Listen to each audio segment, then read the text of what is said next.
नमस्कार मित्रों, सत्य की विजय में आपका स्वागत है। मैं हूं विजय त्रिवेदी। संसद में जब चुनाव सुधारों को लेकर चर्चा हो रही थी, एसआईआर को लेकर चर्चा हो रही थी, तो एक तरफ घुसपैठियों की बात हो रही थी, दूसरी तरफ वोट चोरी की बात हो रही थी।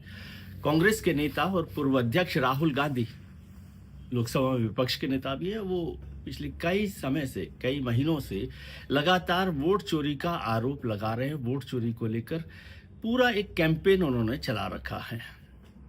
एसआईआर का मसला भी वोट चोरी से जुड़ा हुआ था। उनका कहना था कि सरकार वोट चोरी की कोशिश कर रही है। तो संसद में घुसपैठिया वर्सेस वोट चोरी का मसला चल रहा था, लगातार बात हो रही थी। लेकिन वोट चोरी का जवाब वोट चोरी से दिया होम मिनिस्टर अमित शाह ने, और उन्होंने कहा कि राहुल गांधी जिस तरह से वोट चोरी का आरोप लगाते हैं, लेकिन कांग्रेस तो हमेशा ही वोट चोरी करती रही है। और ये वोट चोरी की बात राहुल गांधी से इंदिरा गांधी से जवाहरलाल नेहरू तक पहुंच गई। होम मिनिस्टर ने आरोप लगाया कि पहले प्रधानमंत्री, कांग्रेस के नेता पंडित जवाहरलाल नेहरू तो वोट चोरी से ही प्रधानमंत्री बने थे। हालांकि उन्होंने इंदिरा गांधी का भी जिक्र किया। 1975 के 12 जून 1975 के उस फैसले, 12 जून 1972 के उस फैसले का भी जिक्र किया, जिसमें इंदिरा गांधी के जो चुनाव था, निर्वाचन था, उसको खारिज कर दिया था इलाहाबाद हाई कोर्ट ने। माफ कीजिए, इलाहाबाद हाई कोर्ट ने इंदिरा गांधी के उस फैसले को, चुनाव को खारिज कर दिया था, जस्टिस थे जगमोहन नारायण सिन्हा। तो उसे भी होम मिनिस्टर ने वोट चोरी बताया। तो लगातार ये वोट चोरी का मसला चलता रहा।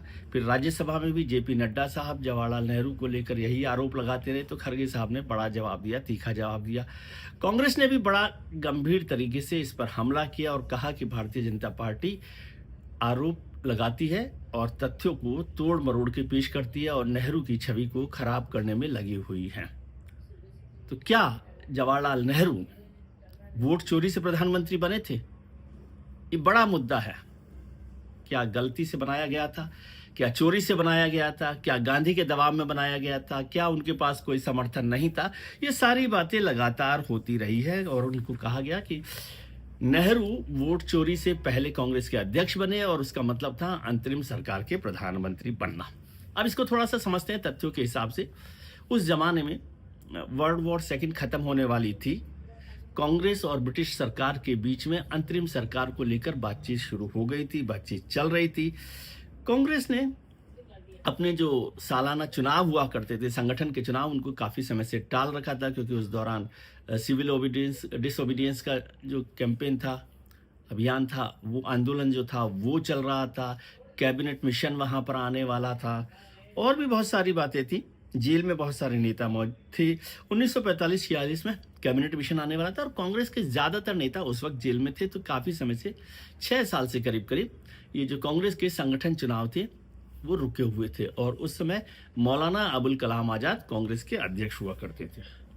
हालांकि उस समय कांग्रेस के अध्यक्ष की कोई बहुत बड़ी ताकत नहीं होती थी, एक सेरेमोनियल पोस्ट जैसी थी, क्योंकि कांग्रेस के इकलौते एकमात्र नेता थे महात्मा गांधी, मोहनदास करमचंद गांधी। यानी गांधी जो कह दें वो अटल सत्य था। कांग्रेस में गांधी की बात को कोई नहीं टाल सकता था, इसलिए अध्यक्ष होने का बड़ा मतलब नहीं था।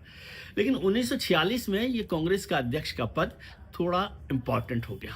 थोड़ा क्या, बहुत ज़्यादा इम्पॉर्टेंट हो गया, क्योंकि उसका मतलब था कि जो कांग्रेस का अध्यक्ष होगा वही, जब अंतरिम सरकार बनेगी ब्रिटिश के छोड़ने पर, ब्रिटिश के भारत छोड़ के जाने पर, तो उस अंतरिम सरकार का हेड, मुखिया यानी प्रधानमंत्री, वही होगा जो कांग्रेस का अध्यक्ष होगा।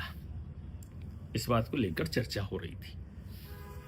कांग्रेस के अध्यक्ष को, और इनकम्बेंट जो अध्यक्ष थे वो मौलाना अबुल कलाम आज़ाद थे। एक अखबार ने लिखा उस वक्त कि मौलाना अबुल कलाम आज़ाद भी दोबारा से चुने जा सकते हैं, कुछ प्रदेश कमेटियां उनका समर्थन कर सकती हैं। तो फिर गांधी ने अबुल कलाम आज़ाद को लिखा कि ये ठीक नहीं है, आप इसको करने की जरूरत नहीं है, आप ये पद छोड़ दीजिए और मैं चाहता हूं कि नेहरू अध्यक्ष बने। उस समय उस चुनाव के लिए, कांग्रेस के अध्यक्ष पद के चुनाव के लिए 3 कैंडिडेट थे। पहले जवाहरलाल नेहरू, दूसरा सरदार पटेल और तीसरा आचार्य JB कृपलानी। समझे? तो कृपलानी ने पटेल और उनको कहा जब ये बात हो गई तो गांधी से शायद बात हुई जेबी कृपलानी की, पटेल की, तो कृपलानी ने एआईसीसी को यानी ऑल इंडिया कांग्रेस कमेटी को बताया कि वो विड्रॉ कर रहे हैं इस रेस से, अध्यक्ष पद की रेस से, और पटेल भी उससे रेस बाहर हो रहे हैं रेस से।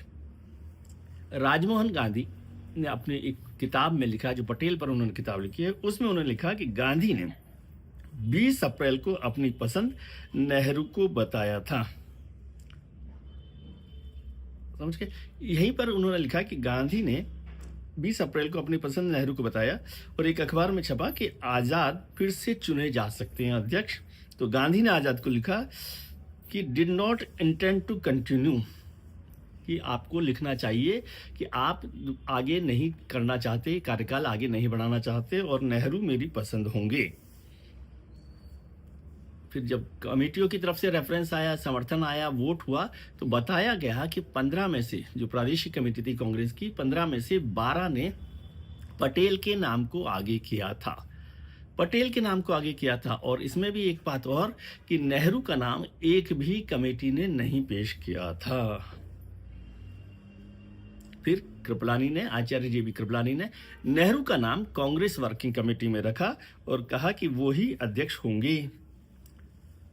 उन्होंने अपना जो विड्रॉल फॉर्म था नॉमिनेशन का, उसको भी ले लिया और ऐसा ही एक विड्रॉल फॉर्म का जो विड्रॉल का जो लेटर था वो पटेल को दिया, जिस पर पटेल ने दस्तखत कर दिए और गांधी को वो चिट्ठी दिखाई कि भाई ये विड्रॉल का लेटर है, इसको देख लीजिए। गांधी ने उसको अप्रूव कर दिया, तो पटेल ने भी उस पर दस्तखत कर दिए। कोई प्रोटेस्ट उन्होंने नहीं किया, कोई बात नहीं की। और फिर पटेल और जेबी कृपलानी दोनों ने नेहरू का समर्थन किया और सीडब्ल्यूसी में उनके नाम पर मोहर लग गई। और पटेल ने जब कर दिया तो नेहरू जो है अनअपोज्ड अध्यक्ष हो गए कांग्रेस के उस वक्त, और उसका मतलब था कि वो अंतरिम सरकार के मुखिया होंगे। इसके एक महीने बाद वायसरॉय ने, उस वक्त के वायसरॉय ने कांग्रेस के साथ बातचीत की और सरकार का निमंत्रण उनको दे दिया, अंतरिम सरकार बनाने का निमंत्रण कांग्रेस को दे दिया गया और डिफेक्टो नेहरू जो है वो प्रधानमंत्री या मुखिया हो गए। नेहरू के एक बायोग्राफर थे अंग्रेज माइकल, उन्होंने लिखा कि गांधी अगर दखल नहीं देते तो पटेल ही प्रधानमंत्री होते। उन्होंने लाइन लिखी है कि the Sardar was robbed of the prize and the rankled deeply, यानी पटेल से वो इनाम लूट लिया गया, रोक कर दिया गया। और अगर गांधी दखल नहीं देते तो पटेल ही प्रधानमंत्री होते। ये नेहरू के बायोग्राफर ने लिखा है। राजमोहन गांधी ने लिखा कि पटेल को कहा गया नेहरू को बनाया जाए अध्यक्ष, और ये गांधी ने कहा था, और गांधी ने कहा था कि मैं उनको ही समर्थन करूंगा। अब इसके बाद ये बात भी आई कि गांधी ऐसा क्यों करना चाहते थे, तो ये बात की चर्चा हुई।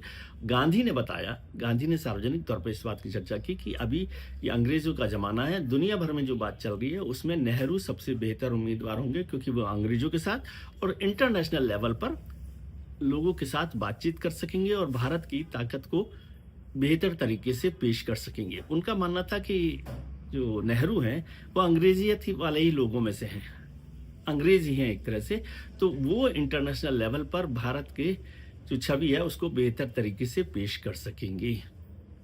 पटेल को भी वो मजबूत मानते थे और वो कहते थे कि ये एक बैलगाड़ी के दो बैल हैं, एक नेहरू और एक पटेल, और दोनों को साथ रहना चाहिए। इसलिए उन्होंने पटेल को कभी कमतर नहीं आंका, लेकिन उनको लगा कि उस समय की जो परिस्थितियां हैं, उस समय की जो स्थितियां हैं, जो माहौल है, उसमें नेहरू बेहतर प्रधानमंत्री साबित हो सकते हैं, खासतौर से ग्लोबल लीडरशिप को लेकर, ग्लोबल रिलेशनशिप को लेकर, इंटरनेशनल रिलेशनशिप में नेहरू एक बेहतर उम्मीदवार साबित होंगे। तो ये बात साफ हो गई कि नेहरू की जीत थी। इसमें एक और बात का जिक्र किया गया कि जब गांधी की तरफ से ये बात आई और पटेल ने और कृपलानी ने अपना विड्रॉल कर लिया तो नेहरू से पूछा गया तो नेहरू चुप रहे, जिसका मतलब ये था कि वो बहुत इच्छुक नहीं है इस तरह से इस जिम्मेदारी को संभालने के लिए। लेकिन फिर गांधी ने दबाव दिया और नेहरू प्रधानमंत्री के लिए बनने के लिए तैयार हो गए या अंतरिम सरकार के मुखिया हो गए। अब इस बात को लेकर भारतीय जनता पार्टी लगातार नेहरू पर हमलावर रही है और जो राहुल गांधी का वोट चोरी का आरोप मौजूदा सरकार पे लगाते रहे हैं उसको उन्होंने नेहरू के साथ जोड़ दिया कि नेहरू ने किस तरह से वोट चोरी करके पहली बार प्रधानमंत्री बने, भारत के पहले प्रधानमंत्री बने, वरना पटेल भारत के पहले प्रधानमंत्री होते। उसके बाद भी बहुत सारी बातें हुई। कुछ लोगों ने कहा कि भाई पटेल ने इस बात को बहुत हर्ट हुए, इस बात से हर्ट हुए और उनको परेशानी भी हुई। लेकिन कुछ लोगों ने कहा कि वो इसको बहुत सामान्य तरीके से लहा और उनका जो कमिटमेंट था पार्टी के लिए, देश के लिए, संगठन के लिए, वो लगातार चलता रहा, बनता रहा, आगे बढ़ता रहा। और पटेल ने बहुत महत्वपूर्ण भूमिका निभाई देश को एक करने में और जो रियासतों को एकजुट करने में, रियासतों को भारत के दायरे में लाने में, भारत को राष्ट्र बनाने में जो महत्वपूर्ण योगदान है पटेल का, उसे नहीं भुलाया जा सकता। लेकिन सवाल अब भी महत्वपूर्ण है राजनीतिक दायरे में कि क्या नेहरू वोट चोरी से प्रधानमंत्री बने थे, या फिर गांधी के दबाव में बने थे, या फिर नेहरू को लिए गांधी दखल नहीं देते तो क्या सरदार पटेल देश के पहले प्रधानमंत्री होते। ये चर्चा लोकसभा में भी बहुत हुई, राज्यसभा में भी बहुत हुई। जेपी नड्डा साहब जो राज्यसभा में सदन के नेता हैं और खरगे साहब विपक्ष के नेता, उनके बीच भी गर्मा गर्मी काफ़ी हुई कि आप नेहरू को बार बार उनकी छवि को खराब करते हैं। मामला कोई भी हो, भारतीय जनता पार्टी के केंद्र में नेहरू रहते हैं और वो कांग्रेस की दुख तीरक की तरह से माने जाते हैं और वो उसे दबाना नहीं बोलते। आज के लिए इतना ही। हम उम्मीद करते हैं कि आपके लिए आने वाला कल आज से बेहतर हो। आप अपने मित्रों, परिजनों, रिश्तेदारों के साथ खुश रहिए, मस्त रहिए, व्यस्त रहिए, स्वस्थ रहिए। नमस्कार, प्रणाम, आभार।